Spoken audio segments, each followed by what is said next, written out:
halos lahat po, no, lahat po na nakakausap ko mga pangkaraniwang tao, driver, karamihan po driver ng mga Grab.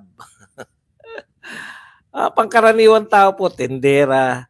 Alam po nila eh, hanggang ngayon naghahanap po sila ng proyekto kasi nagulat sila eh, ang laki ng difference, no? Mula po kay Pangulong Duterte, na kaliwat kanan yung mga pinatatayo, kaliwat kanan yung mga proyekto. Hindi tayo magkandatuto sa 'di ba? Mayat maya halos mayat maya may inaugurate, mayat maya merong ribbon cutting, magagamit na. Napakarami pong proyekto, napakarami po talaga as in. Bukod po sa mga build program, napakarami yung tago sa puso natin, di ba? Dinoble yung mga pulis at sundalo na sweldo. Tapos po, Dolomite, kitang-kita natin, Boracay, mga personal po natin, mga passport, yung libreng edukasyon, nag-aral po ako, hindi pa po si Duterte. Kaya po may bayad pa rin kahit state university. Yun po, no? Kaya po talagang talo po, no? Zero po yung yung durug-durug yung Liberal Party nung midterm election ni Pangulong Duterte. Pero ngayon po, mukhang malakas na po to ha. Ito pong mga kandidato ni BBM. Bago magsimula to, lagi sila nasa top ng mga no? Laging pasok sa top 12, di ba? Sa atin, lang eh, mga PDP. Sa survey po to, hindi po sa totoong buhay. Sa survey po, dalawa lang yung pumapasok sa atin, di ba? Si Senators Bato at Senator Bato at Gulang, no? Yung pumapasok. Pero pagkatapos po nitong speech na to ni BBM, ay mukhang binabagsak niya po, hindi niya po inaangat eh. No? Katatapos mo lang budulin kaming lahat, ang buong Pilipinas. Katatapos mo lang na gamitin yung mga Duterte, niligawan nyo si Sara Duterte, pinatakbo nyo bilang Vice President, no? Tapos, punta kayo ng punta sa Davao para oo. Tapos halos isang taon pa lang ang nakalipas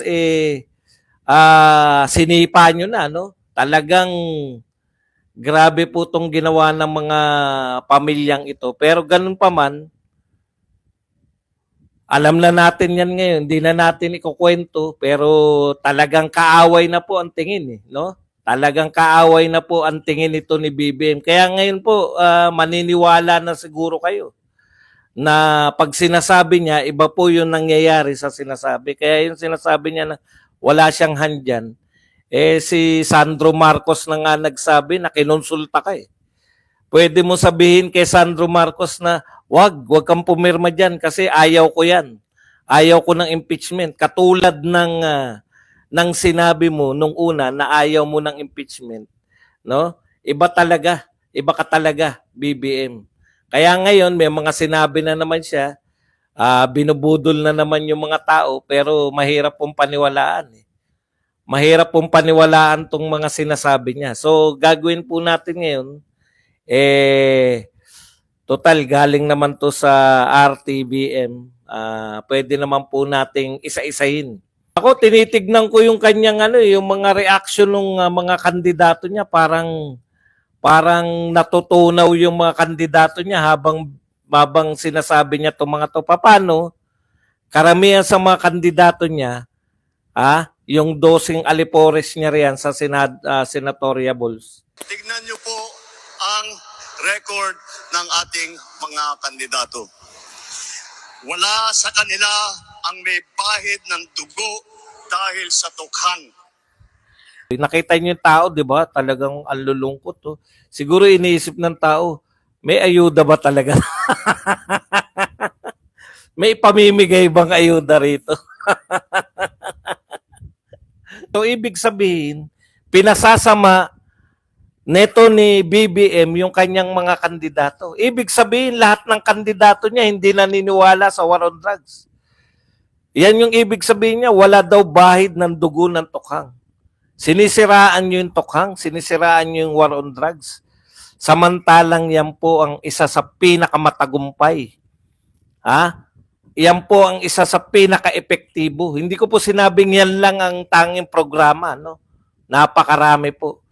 Kaya kayo, kung kayong mga kandidato kayo, naniniwala kayo dyan sa sinasabi ni BBM, lalo namin kayong hindi iboboto, pinapatunayan nyo lang na lahat ng sasabihin. Akala namin mga independent kayo. Kung ako nakarinig nun na walang nakabinabanatan yung tukhang, Diyos ko, walk out na ako riyan. Kayo, manalo lang kayo. Manalo lang kayo kahit na kasinungalingan na yung sinasabi. O, ibig sabihin, lahat kayo, walang pro-war on drugs sa inyo. Lahat kayo, ayaw nyo ng war on drugs. Bakit namin kayo boboto? Yung 12 daw na yun ay wala raw dugo ng tukhang. Minasama. Yung mga 12, tahimik lahat eh. Yung mga tao, tahimik lahat. Parang sinasabi ng tao, gusto namin yan. Alam nyo, pag sinabi dapat nun, ang attitude dapat ng tao, magpalakpakan. Pero hindi eh. Tahimik sila lahat eh. Oh, pangalawang punto, dito po, mahuhulog na kayo sa mga bangko ninyo. Ito po ang sinabi ni BBM. Ha?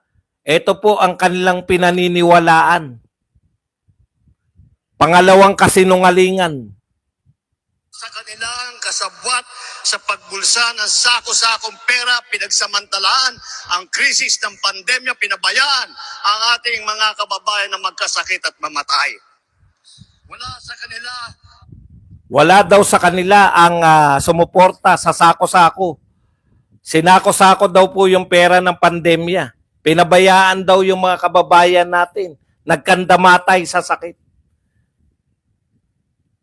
Tindi, no? Mga kapatid, alam po ninyo, isa po tayo sa may pinaka-epektibo dahil po tayo maganda yung patupad ni Pangulong Duterte ng anong tawag doon? Yung hindi ka lalabas. Yung bawal lumabas. Quarantine. No? O, kita nyo po yan. Pinabayaan daw po ni Duterte. Sinako-sako daw po yung sinako-sako daw po yung pera ng pandemya. Pinabayaan daw magkasakit tayo, magkandamatay. Nakita po ninyo? Kung ganong kasinungaling tong tao na to. Buhay pa tayo ngayon, di ba? Nag-lockdown tayo. Kung hindi si Duterte yan, yung pabaya lang na lasyaw-lasyaw yung mga tao, patay tayo dyan lahat. Alam niyo po ba, napakaraming tao sa Metro Manila, tabi-tabi? Sako-sako daw po ang pera sa... tanong ko po, Mr. President, kung naniniwala kayo sa sinasabi ninyo, bakit wala po kami naririnig sa mga investigasyon nyo sa Quadcom na sinako-sako yung pera ni Duterte? Bakit hanggang ngayon po, Mr. President, walang kaso si Duterte? 3 taon na, magta-3 taon na kayo sa Hunyo. Sa June po, 3 years na sila.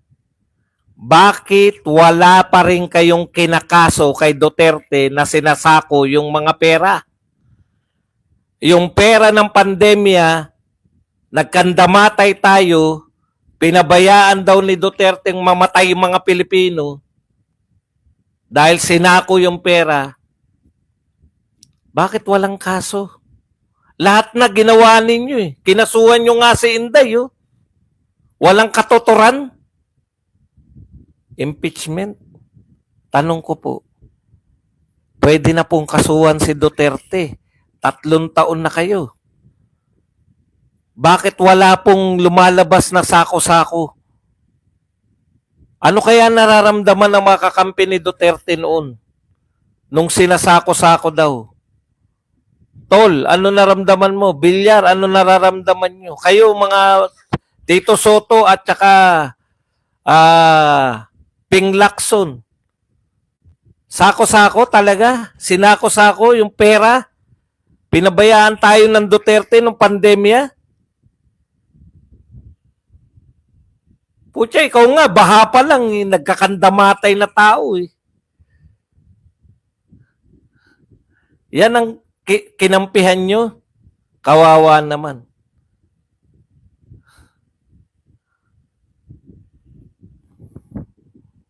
Asan po ang demanda kay Duterte na sinako-sako yung pera? Patunayan nyo po. Ang alam kong kinasuhan yung pinsan mo eh.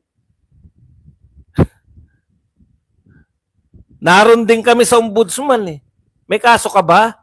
May kaso ba kayo kahit sa ang RTC sa sako-sakong pera? Nagkandamatay ang mga Pilipino. Talaga, buong mundo yun. Pandemya yun. At dahil kay Duterte, dahil sa higpit ni Duterte, nailigtas niya yung marami. Itanong nyo pa sa mga doktor. Yung decision making ni Duterte, napakahusay. Itanong nyo pa sa mga doktor. Oh, saan nakabatay ang sako-sakong pera at pinabayaan tayo? Tuloy natin ha. Talagang ano to, talagang budol-budol talaga to. Ang mga pumapalakpak sa China at natutuwa pa kapag tayo ay binobomba ng tubig. Tinatamaan ang ating mga Coast Guard. Hinaharang ang ating mga Okay. Tuwan-tuwa daw tayo. Tuwan-tuwa daw tayo pagka yung mga kandidato daw ni Tatay Digong, tuwan-tuwa daw pagka binobomba ng China yung ating Coast Guard. Tanong ko lang, Mr. President, bomba ng tubig water cannon muna. Tanong ko lang, Mr. President, nung panahon ba ni Duterte, wina-water cannon tayo? Ikaw ang may problema dyan, Mr. President. Ikaw ang may problema. Bakit tayo nakanyon? Ikaw ang may problema kung bakit kinakanyon tayo ng China. Hindi ka marunong makipagdiplomasya.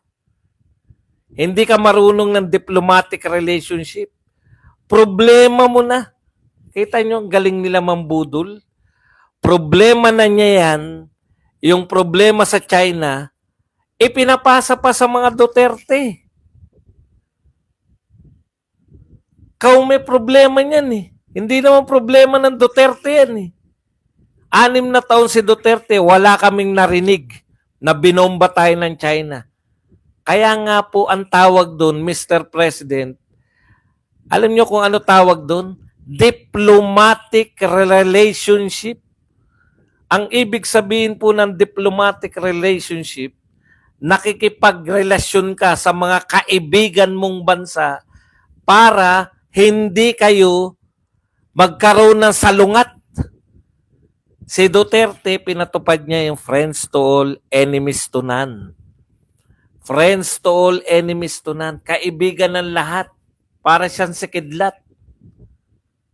Kailan tayo binomba ng China? Nung hindi ka na po friends to all, enemies to none. Nung nagsip-sip ka na sa USA, friends to one ka na lang uli. Oh, kayong mga manok ni Marcos, naririnig nyo to?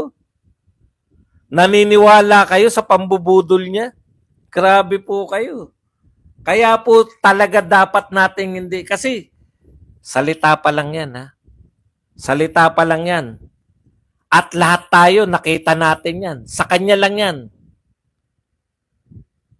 Anong walang ginawa? Wala raw ginawa si Duterte sa West Philippine Sea. Meron po. Nakipagkaibigan siya sa China. Hindi mo ba alam yon? Nakipagkaibigan si Duterte, ano po epekto niyan? Nabuksan sa atin. Mga mangingisda na po ang magsalita. Wag na ako. Ano sabi ng mangingisda nung dumayo sila doon? Bibigyan nyo kami ng ayuda? 1-2 araw lang, ubos na yan. Band-aid solution lang yan. Nung panahon po ni Pinoy, hindi kami makapangisda. Nung panahon ni Duterte, makinig ka sa nagtatanong, nung panahon ni Duterte, nakakapangisda na kami. Ano sabi ng mangingisda? Panahon ni Duterte, nakakapangisda po kami. Ngayon po, panahon ni Marcos, hindi na naman kami nakakapangisda. Oh. Dahil yan sa pakikipagkaibigan. Tatanungin nyo, ano nagawa ni Duterte sa WPS? Nakipagkaibigan siya sa China. Yun po ang ginawa niya. Eh si Marcos, ano ba nagawa? May nabawi ba tayong teritoryo na napamigay nung panahon ni ano? Naagawan pa tayo uli ng teritoryo ngayon. Panahon ni Marcos. Kung kailan tayo nagmamatigas sa China, doon nila tayo naagawan ng teritoryo. Ninanakaw ang kanilang huli. At bukod pa ron ay inaagaw pa ang mga isla natin para maging bahagi ng kanilang bansa. Wala po sa kanila. Oh, yan, sana rin na nag-umangal, di ba? Ano sabi ni BBM? Inaagaw yung mga huli ng mga mangingisda natin. Inaagaw pa yung ating mga isla, mga teritoryo para maging kanila. Oh, kailan yung panahon na yan? Panahon mo yan eh. Panahon mo yan, BBM eh. Ibig sabihin, hindi mo malutas yung problema mo sa China. Sinisimulan kasi nagpapalakpakan yung mga Duterte daw, nagpapalakpakan. Hindi po kami nagpapalakpakan. Nanghihinayang kami kasi nung panahon ni Duterte, nakakapangisda na tayo. Nanghihinayang kami kasi magkaibigan na yung China at saka Pilipinas nung panahon ni Duterte. Nanghihinayang kami kasi ang pinag-uusapan dyan, maghukay na kasama ng China ng mga langis dyan sa pinag-aagawang teritoryo. Hindi po teritoryo natin, ha? Pinag-aagawang teritoryo. Yung sinasabi yung teritoryo natin, sinasabi rin nilang teritoryo nila. Sinasabi rin ng Vietnam na teritoryo nila. Ang tawag po dyan ay disputed territories. Disputed po yan. Kanya-kanya po yan na angkin.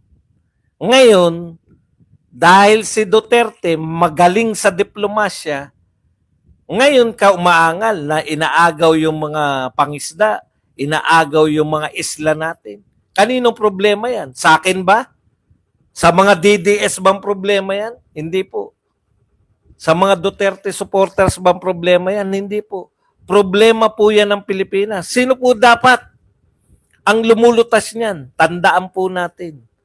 The soul, no? Ang kaisa-isa, may kapangyarihan para sa ating foreign relations ay walang iba kundi ang presidente. Hindi po, wala pong kinalaman ng Senate President. Wala pong kinalaman ng Speaker of the House. Wala rin pong kinalaman ang Supreme Court. The soul, no? Architect of foreign relations ay nasa kamay po yan ng presidente. Kung inaangal mo ngayon yung ginagawa ng China, ikaw yung dapat lumutas nun. Lutasin mo. Yung sinasabi niya po, yan yung problema sa kanya eh. Yung sinasabi ni BBM, problema ng Pilipinas, siya ang presidente, ipinapasa niya. As usual. Ganun lang ang ginagawa po ninyo, Mr. President. Yung problema ng Pilipinas na dapat nyong nilulutas, binibigay nyong problema at pinapasan nyo lang sa mga Duterte. Hindi na po uubra yan, Mr. President. Tapos, iboboto pa namin yung 12 nyo para makadagdag sa maninisi. Anong sinasabi niya? Ang lahat ng nangyayaring ito ay problema ng Pilipinas. Pero hindi ko lulutasin yan. Dahil pumapalakpak yung mga Duterte. Oh, kita nyo? Lutasin nyo po. Lutasin nyo. Ang tagataguyod ng pugad ng krimen, ng sentro ng paglalapastangan ng mga kababaihan na mga pugo. Tayo ngayon ay nasa Pogo. Di ba, akala ko nilutas mo na yan. Pogo, ayaw mo niyan. Nung panahon po ni Duterte, hindi po yan pugad ng krimen. Kailan po naging pugad ng krimen yung Pogo? Pogo. Pogo daw, Pogo. Kailan po naging pati Pogo? Kailan po naging pugad ng krimen yung Pogo? Nung panahon na ninyo, kasi hindi nyo kayang i-reinforce yung hindi nyo kasi kayang reinforce yung batas sa Pogo. Di ba? Lahat po unfair naman po 'yun porket kay Pangulong Duterte. Nung panahon po ni Pangulong Duterte, kontrolado yung Pogo kasi una, yan po ay legal, no? Kailan ba natin kailan ba kayo nag-raid? Meron kayong mga nakikitang krimen dyan sa Pogo. Nung wala na pong law enforcement sa Pogo. Kailan po yun? Di panahon nyo. Hindi po pwedeng sabihin na porkit kay Duterte nagkaroon ng mga Pogo, isisisi nyo yung naganap sa panahon ninyo. Panahon nyo yan eh. Ito, real talk po. Sa tingin nyo ba makakaporma po yung Pogo nung panahon ni Duterte? Mahigpit po si Duterte. Ang tingin po ni Duterte, ang mga pulis dapat matitino kasi dinoble niya yung sweldo eh. Yun po yung purpose nun eh. Bakit po ninyo isisisi? Yun yung problema eh. May problema kayo sa Pogo. Bakit? Hindi nyo kayang i-reinforce. Malamang may mga kasabwat na mga public official, di ba? Yan yung lumalabas sa inyo eh. Ngayon, naiugnay nyo ba si Duterte sa Pogo? Yung mga kriminal ng Pogo? Naiugnay nyo ba kay Duterte? Hindi rin. May kaso po ba si Duterte ngayon tungkol sa Pogo? Wala rin. Wala pala eh. Kung may problema kayo nung panahon ninyo sa Pogo, dahil panahon nyo na. Yun po yun eh. Panahon nyo na kasi. Lahat talaga nagkaroon ng problema nung panahon nyo.